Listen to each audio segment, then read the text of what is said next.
হাজার হাজার টাকা খরচ না করে এরকম একটা 70 টাকা রাঁধুনি হালিম মিক্সটা কিনে নিন এবং বাসায় খুব সুন্দরভাবে ইজি ওয়েতে আপনারাও চাইলে হালিমটাকে রেডি করতে পারবেন। তো চলেন আজকে আমি আপনাদেরকে দেখাবো কিভাবে আমি এই 70 টাকা হালিম রেডি মিক্স দিয়ে আমি কিভাবে বাসায় হালিম তৈরি করে নিলাম। তো প্রথমে আমি হালিমের প্যাকেটে খুলে নিচ্ছি। হালিমের প্যাকেটের ভিতরে আপনি দেখবেন যে দুই ধরনের প্যাকেট থাকে, একটা হচ্ছে গিয়ে আপনার ডালের প্যাকেট আর একটা হচ্ছে স্পাইসের প্যাকেট। তো আমি প্রথমে এই ডালটাকে খুলে গরম পানি দিয়ে অল্প অল্প করে গরম পানি অ্যাড করে এটাকে ভিজিয়ে রাখবো প্রায় 20 মিনিটের মতো। এরপর আমি হালিমের জন্য এবার গরু মাংস ব্যবহার করছি। তারপরে দেখেছেন গরু মাংসগুলো আমি কি ছোট ছোট করে টুকরো করে নিয়েছি। এখন আমি যেই পাত্রে হালিমটা রান্না করবো সেখানে আমি একটু সয়াবিন তেল দিয়ে দিয়েছি। এরপরে আমি দিয়েছি একটু 2-3 তেজপাতা। এর সাথে আমি পেঁয়াজ কুচিগুলো একটু ব্রাউন কালার করে নেব। এই প্রসেসটা পুরোপুরি জাল বাড়ায় করবেন এবং এর মধ্যে আমি আদা রসুন বাটা দিয়ে দিচ্ছি এবং আবারও সেম প্রসেসে আমি নাড়তে থাকবো। এখানে আমি রাঁধুনি গরম মশলা গুঁড়াটার ব্যবহার করছি।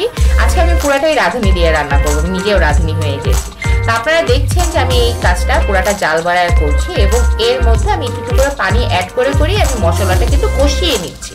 তো এর মাঝে আমি একটু লবণটা পরিমাণ মতোই অ্যাড করবো। লবণ অলরেডি স্পাইসের প্যাকেটের মধ্যে দেওয়া থাকে, রাঁধুনি যে হালিম মিক্সটা থাকে তো যে স্পাইসের প্যাকেট থাকে ওখানে অলরেডি লবণটা অ্যাড করা থাকে। তো যার কারণে আমি এখানে পরিমাণ মতো কম লবণ দিয়েছি। তো আমি এখানে হলুদ গুঁড়া, মরিচের গুঁড়া, জিরা গুঁড়া এবং ধনিয়া গুঁড়া অ্যাড করে সুন্দর মতো মাংসটাকে কষিয়ে নিই।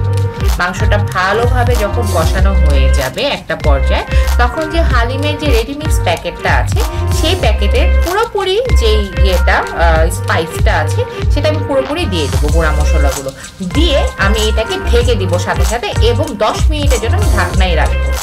10 মিনিট পরে যখন আমি এটাকে খুলবো কি যে সুন্দর একটা স্মেল আসবে বিশ্বাস করে। এরপর এটাকে আমি কষাইতে থাকবো যতক্ষণ পর্যন্ত আমার খাবার মাংসটা না কষে যায় ততক্ষণ পর্যন্ত আমি পানি দিব না। এরপর আমি কিছু পানি দিয়ে মাংসটাকে রান্না করে মাংসটাকে যখন পুরোপুরি রান্না হয়ে যাবে মাংসটাকে আমি একটু আলাদা করে একটা পাত্রে উঠায় নেব এবং ঝোলগুলো রাখবো। তো এই ঝোলের উপরই আমি বাকি রান্নাটা করে ফেলবো। এখন আমি যেই ডালটা ভিজিয়ে রেখেছিলাম সেই ডালটা এটার মধ্যে অ্যাড করে দিব। অ্যাড করে দেওয়ার পরে সুন্দর মতো জালটা কমিয়ে এটাকে আস্তে আস্তে করে নাড়তে হবে যাতে নিচে লেগে না যায়। তো আমি যেই মাংসগুলোকে উঠিয়ে রেখেছিলাম সেই মাংসগুলো আমি এখন অ্যাড করব যখন আমার ডালটা আমি দেখবো যে ডালটাও আমার সেই ঝোলটার সাথে সুন্দর মতো কষানো হয়েছে। তারপর আমি এই মাংসগুলো দিয়ে দিলাম, দিয়ে আমি আবারও সুন্দরভাবে এটাকে কষাচ্ছি। আমি কিন্তু এখন পর্যন্ত কোনো পানি ব্যবহার করিনি। তারপর আমি একটু বেশ কিছু পানি, এই পানিটা হচ্ছে আমার লাস্ট পানি, এরপর আমি কোনো পানি টানি দিব না। তো এই বেশ কিছু পানি দিয়ে আমি হালিমটাকে ঢেকে এখন রান্না করে দেব। বিশ্বাস করেন আপনারা খুবই ইজি প্রসেস, আপনারা বাসায় এটা ট্রাই করবেন না। আমি যেটা করেছি কি আলাদা করে বেরেস্তা করে নিয়েছি। এই বেরেস্তার মধ্যে আমি আবার অ্যাড করেছি একটু আবার গরম মশলার গুঁড়া এবং একটু হচ্ছে গিয়ে আপনার গোলমরিচের গুঁড়া। এই দুইটা দিয়ে আমি বেরেস্তাটা রেডি করে নিয়েছি। বেরেস্তাটা রেডি হয়ে গেলে আমি যে হালিমটাতে পানি দিয়ে বসিয়ে দিয়েছিলাম হালিমটা তো শুকিয়ে এসেছে।